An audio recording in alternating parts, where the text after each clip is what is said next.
sobrang kinikilig talaga ako. Kasi when you say Luis Manzano, he's the he's the host of all hosts, di ba? After one program, di ba? PGT, nawala lang isang linggo. After 1 week, nandun na naman siya sa The Voice. So it's really good. Nakakatuwa na you're called one of the premier hosts of this country. But at the same time, ayoko sanang masyadong gaskasin yung term niya kasi props to Kuya Luis, he has his own brand. Sobrang nakakatuwa. And parang ang gusto ko nga mangyari, I wanna be like the Rico Yan of hosting. You know? Yung suabe. When you say Rico Yan, di ba? He is well loved by everyone.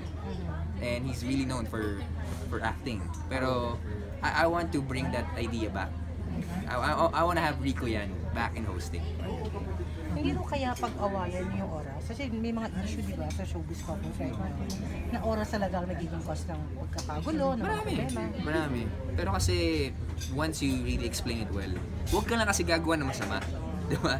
May iba kasi, na sabihin, ay, hindi ako pwede makita hindi tayo pwede magkita kasi may taping ako. Pero nasa ibang lugar pala, di ba?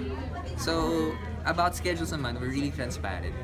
Alam ko yung schedule niya, alam niya yung schedule ko, so hindi ako nagpapahuli. Robbie, acting project. Hindi, joke.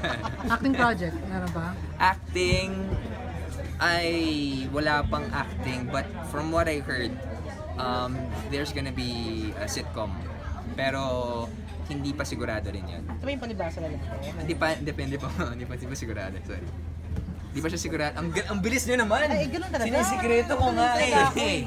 Pero namiss mo bang acting? Kasi last acting mo yata yung... Kahit puso yung masugatan, grabe eh. Ilang paring tumawag sa akin. It was the love scene with Andy Eigenman. At ang director ko noon, ang overseas direct Quen pa noon. Guys, sorry, babati lang si Robbie kay Tita Cory. Ah, sige. Sorry.